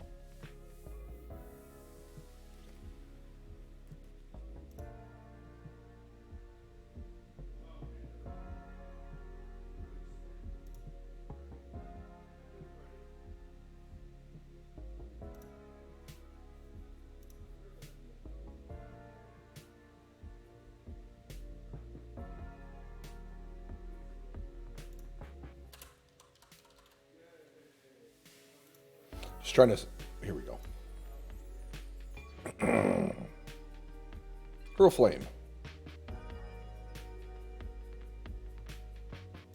What do you want to call it, V? I think Hurl Flame is still good. Okay. So, Hurl Flame. I asked you a question and then... Ranged weapon attack. Evil Tendrils, you want to call it? I wanted to get to the fire portion of him, of being the working the yeah, that's what I was trying to pull from. Ranged weapon attack. +7 to hit. Reach 150 feet. That's a fucking long ways. Or, I'm listening. Ooh, fuck, I love it. Why don't we do both? Why don't we do Hurl Flame and make it not quite so powerful, and then his second attack will be Turn to Lime. So start thinking about that, and we'll just figure this thing out. I'll do the Hurl Flame. I love the Turn to Lime idea.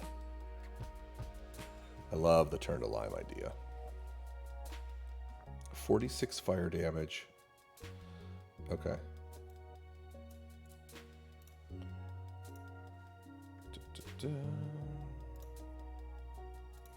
+7 to hit.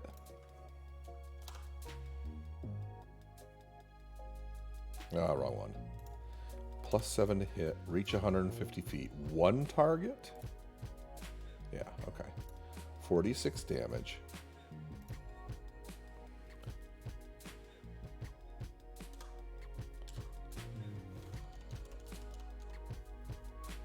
It's a petrification type of thing. Okay. Okay. Let's make that a single attack. Because he's got an AoE already around him. Let's make that a single attack that he can either do up close, but I don't think he needs to touch the person, or it's ranged.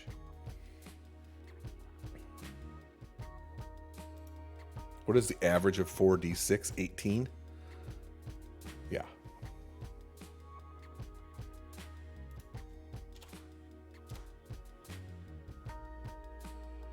Okay.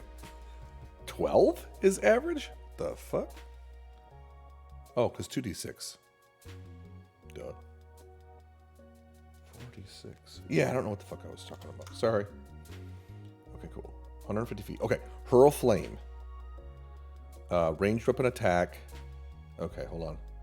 Seems like we're missing some shit. It's not a spell attack, though. Do we want it to be a spell attack?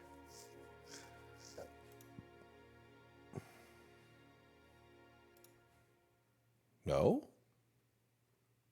Not too many words. I can see it.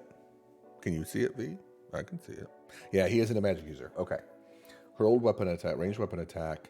And then the last thing we need to have is this. If the target is a flammable object that isn't being... If the target is a flammable object? Okay. It also catches fire.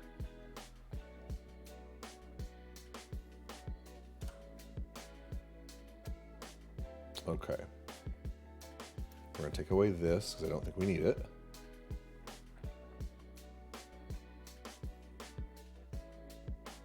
And this. Okay, we're good. Okay, so what are we calling this petrification ability? Turn to lime? I fucking love this. Is it an attack? No. It is not an attack. It's just an ability.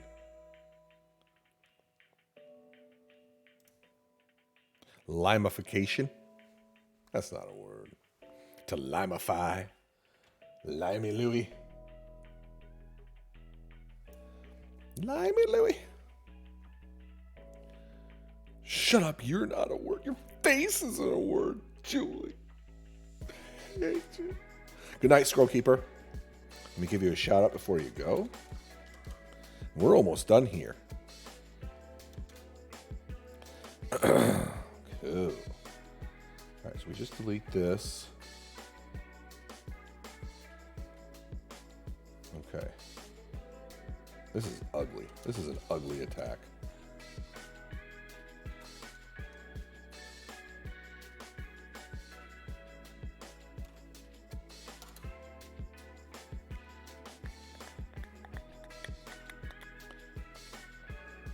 So Ethan Brand can use a turn to lime if he rolls a 5 or a 6 on a d6. Oh, so it has a recharge?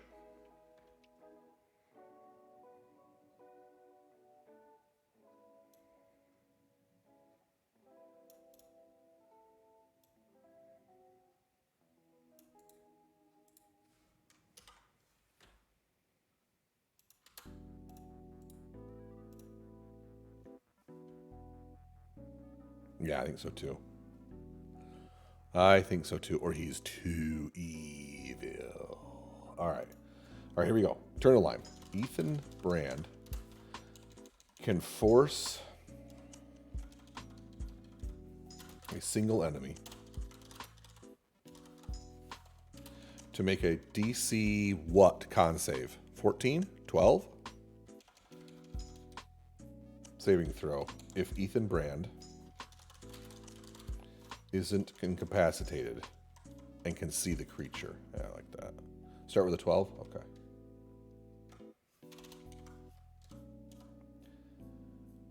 Can see the creature. If the saving throw fails by 5 or more, the creature is instantly petrified, instantly turned to lime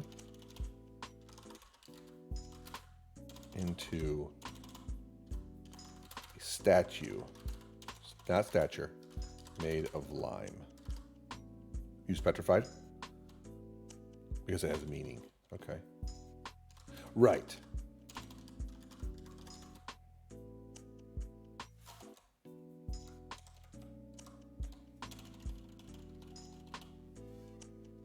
Mm-hmm.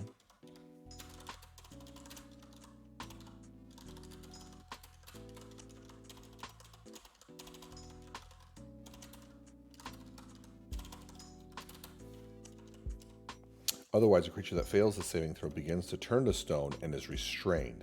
The restrained creature must repeat the saving throw at the end of its next turn, becoming petrified on a failure or ending the effect on a success.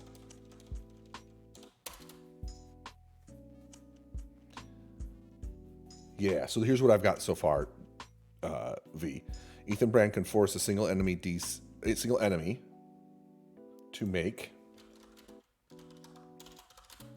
a DC 12 Constitution saving throw. If Ethan Brand is incapacitated.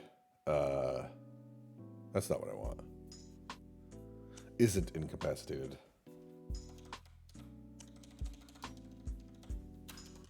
If he's incapacitated, he can then attack.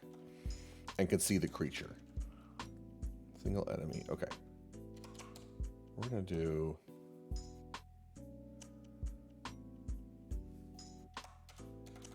creature. To make a DC 12 Constitution saving throw has an apostrophe. Yes, it does. Thank you. All right. Ethan Brand can force a single creature to make a DC 12 Constitution saving throw if Ethan Brand is incapacitated and can see the creature. If the saving throw fails on 5 or more, the creature is instantly petrified and turned into a statue of lime. I would suggest lining up all his save abilities at 14. We changed that up. We wanted to do his evil presence because it's 10 plus con mod. We haven't. I haven't set his abilities yet. By the way, those are just sitting there right now, so we can change that. Right. So we wanted the 12 saving throw because he's got a terrible charisma. We need to fix that. But we're almost done for 2 hours, so we might be done for tonight and finish up Ethan Brand at the beginning of the next stream. But let's see where we're at. We can adjust the saves. Yeah, exactly. We can adjust the saves. The restrained creature must repeat the saving throw at the end of its next turn, becoming petrified on a failure or ending the effect on a success. Now, how did you want to word that next part, V? The recharge.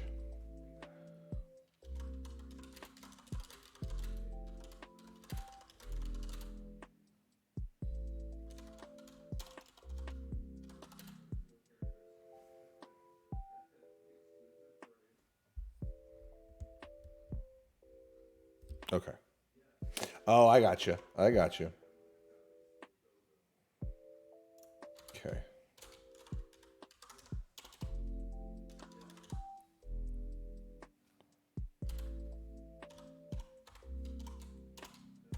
Right. Okay. All right. Let's give this guy some ability scores. And then some immunities and shit.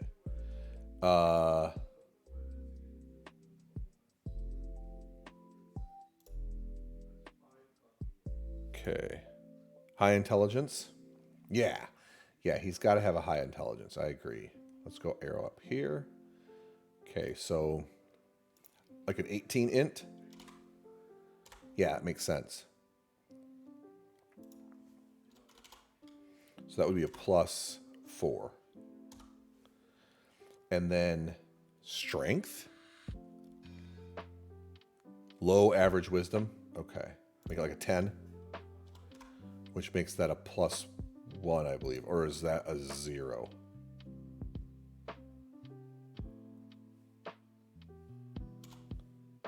Zero. Okay, thank you. Charisma? He's got a DC 14 charisma saving throw in that unpardonable shroud.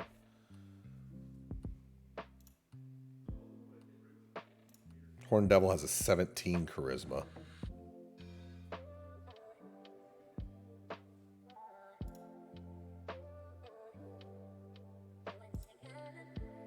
What do you guys think about a 16 charisma? Which would make that a +3, right?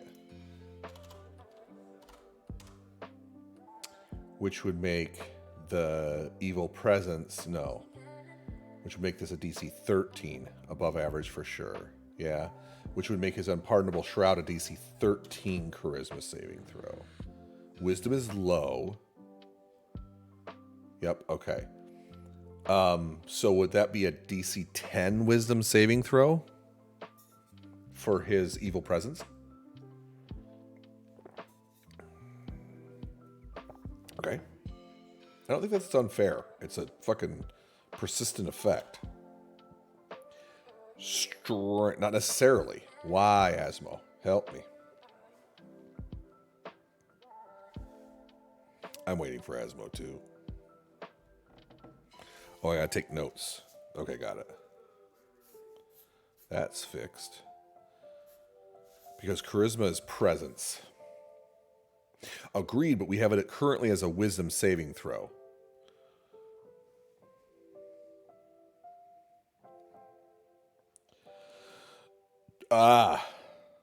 What they roll doesn't matter. Okay. So we'll do that as a 12. Okay. Or does that become a 13 as well? That would be a 13. All right. Okay. Dexterity. What's a Horned Devil's dexterity? Boy, these are high. Average dexterity, right? 10, 0. Con. We have a DC 12 con save, so he needs to be something like a 15 con or something. High strength? Okay. That would give him a +2. And then we'll do 17 +3 strength. Yeah, just a +2 to the con. Okay. So that has his stats settled. His movement will be 30 feet. Okay. So saving throw bonuses. Abilities that run off his body abilities will run either from strength or con, depending.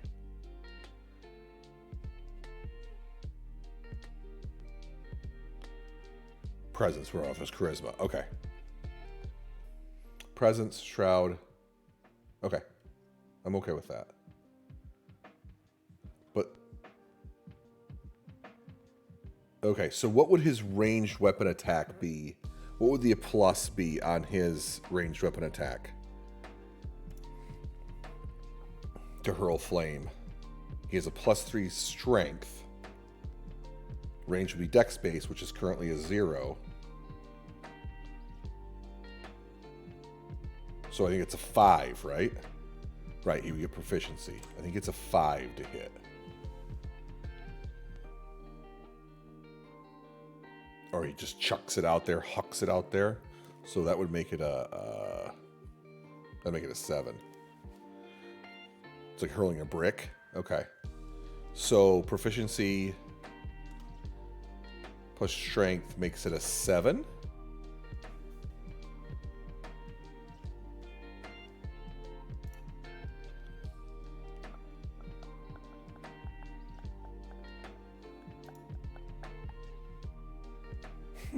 Okay, that we're good with.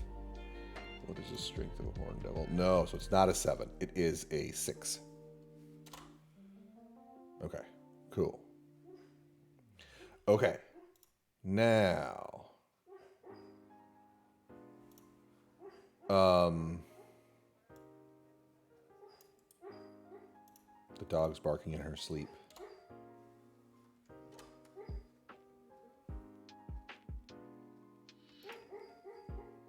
Does he need a melee ability? I don't know if he does. Yeah, I don't know if you guys can hear her barking back there. It's picking up on the mic, but it might be getting... Okay. So, damage resistance. Certainly to fire.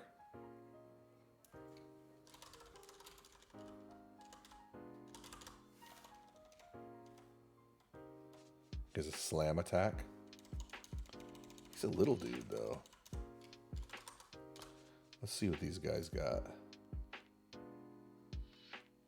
Why do Horned Devils have cold resistance? Oh, because they're immune to fire. I think he should have a damage resistance, and I spelled that wrong, to fire. Okay, want to look at a slam attack? All right. A damage resistance to fire. Anything else in resistances or immunities? Or any conditions?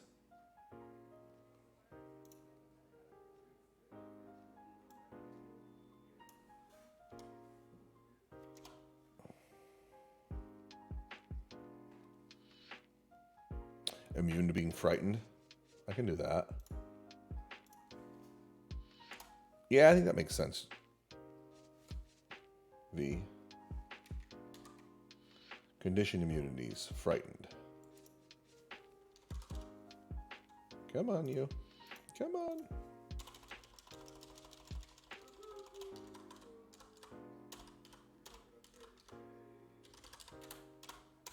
Okay. I like it. I like it. I like it. Resistance to charm.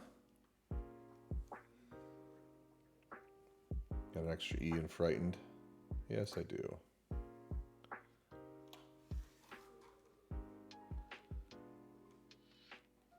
What about dark vision? The Horned Devil has Devil's Sight.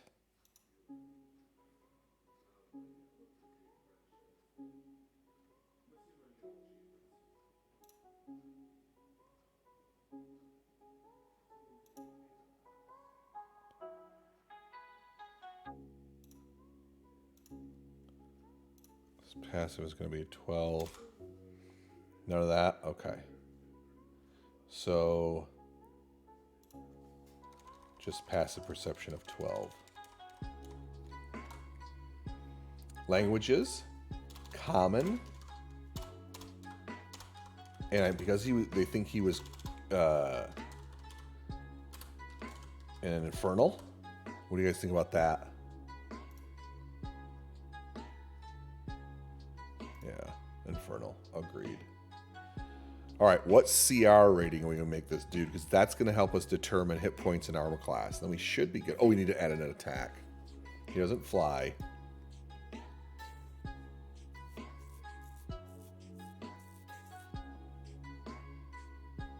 I'm thinking more... He was communing with demons. No, we wanted to... Okay, demon is what we want him to be. So what CR rating should we have him for demon? Oh, abyssal. That's true. Gotcha.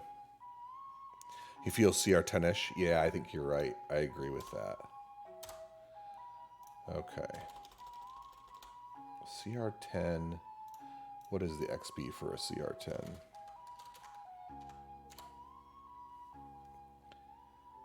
Deedly-dee. That's not what I wanted to do at all.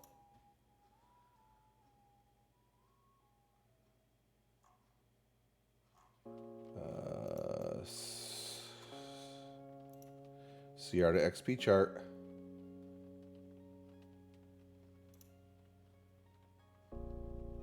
There we go.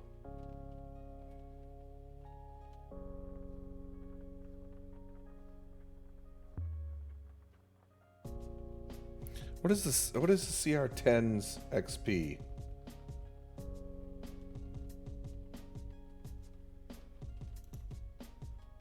This is not helping me. This is not 6,500. Seems like a lot.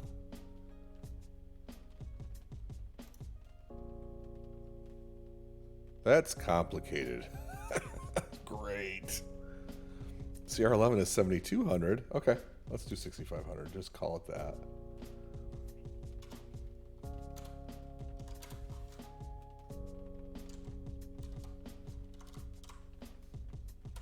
Good enough for me.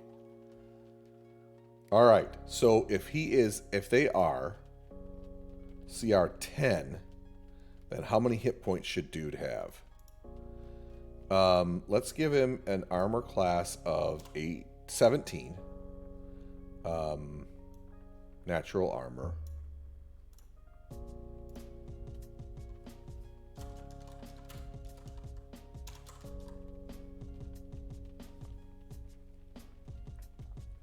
Okay. How many hit points? Yeah, that's what I thought too. How many hit points do you want to give him? What should be his base? Should be a D10, D8. What should he be? Horn Devil is 17 D10. So what if we did 17 D8 V? Yeah, okay. So D10, but not... Scale him to the PCs. Yeah, we will. He'll certainly be scaled. We're just going to give him a base of him. What do you think about plus his con? Okay. So his con modifier is 2. If he's a 10, that's plus 20. Like 15 D10 V. So 150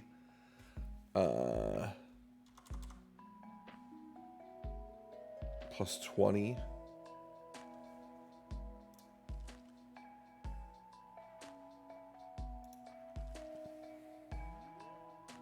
Max would be 170. So half that's 85, right?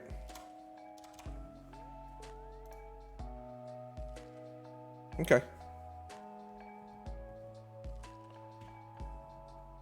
Okay. He needs a slam attack.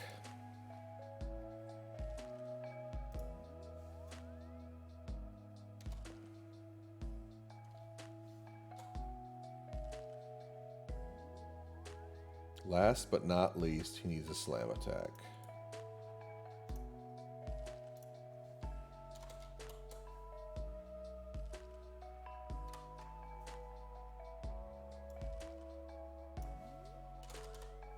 I'll move this up here in just a minute. Melee weapon attack. Plus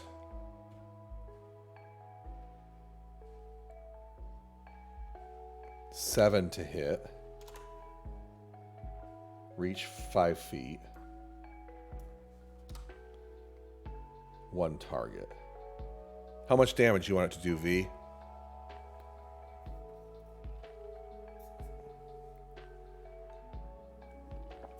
How much you want this? All the damage.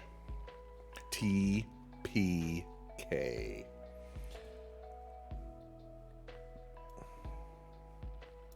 Takes a deep breath. Had a bad time DMing recently. 2d6?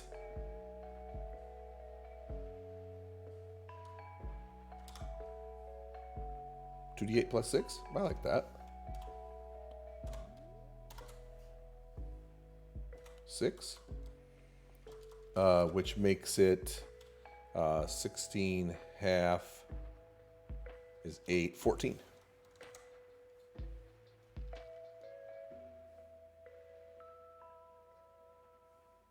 That's what I have.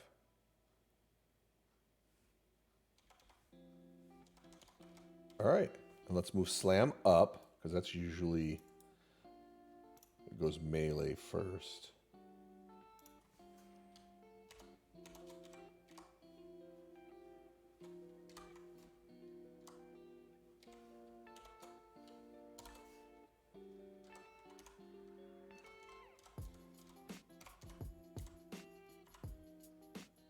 All right. Murmur. All right, guys. We got it. Man. That turned out pretty good. Oh, I see what's going on. Hold on. We lost our frame here. I need to do... And... There we go. Now it's back in its frame. If you want it to be worse, on a crit, it does an additional 1d10 fire damage. I like that.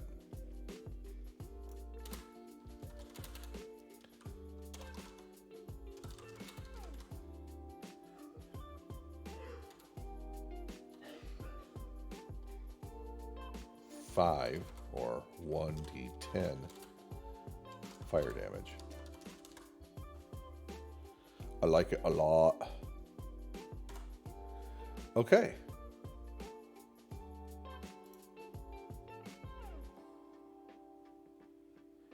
Save. No. Yeah, I don't want to fight it either.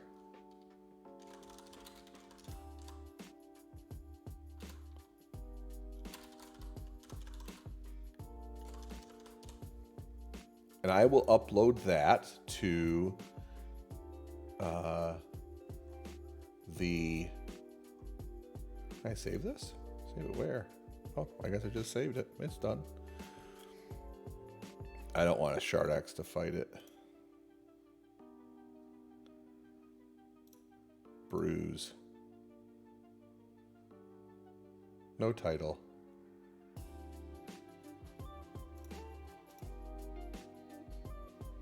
Huh. I don't really need it to have that. Okay.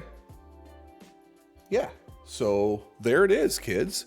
We've gone on for a couple of hours. I think this was a super, super successful first stream. Really appreciate all you guys sticking around. I know it's past midnight.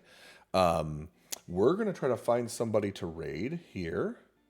So let me move to my... Yeah, I agree, Julie. Thank you, guys. Thanks, Pellin, for being here. It's good to see you, Pellin. Let me move to my ending screen. Litching Hour still on? Great. That's perfect. Hey, Joe. Let me find, then, Litching Hour, and we will raid over to them, which is a fantastic idea. Now, if I remember right, I'm trying to remember. Oh, is he raiding out?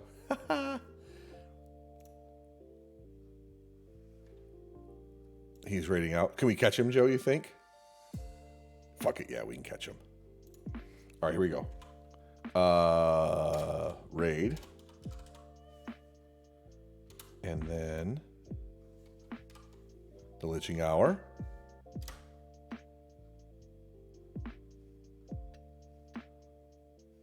No, we can't catch him. How do we end raid? Cancel. Okay. Whew. I ended on raid. Okay. We lost him. But Saves versus Death would be fine too. To our cyberpunk chat. Only Flaps. Nice. Thanks for the follow, Only Flaps. Appreciate it. Thank you. I turned to Rex. You know, 1 sec. Litching Hour. Appreciate the raid. If you're feeling tired after a long stream. All right, let's raid into them. Obligation to stay, buddy. Oh, you guys might be able to hear that. Sorry if you can hear that. Sorry. I will turn that down. Because that was probably over top of myself. Oh, nice, Asmo. All right, let's do this.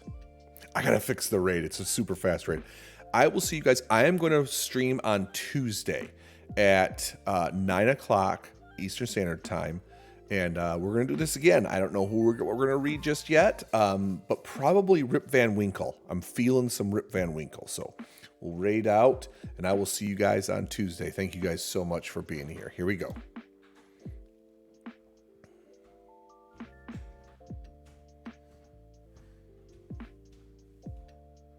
And we're out of here. See you guys on Tuesday.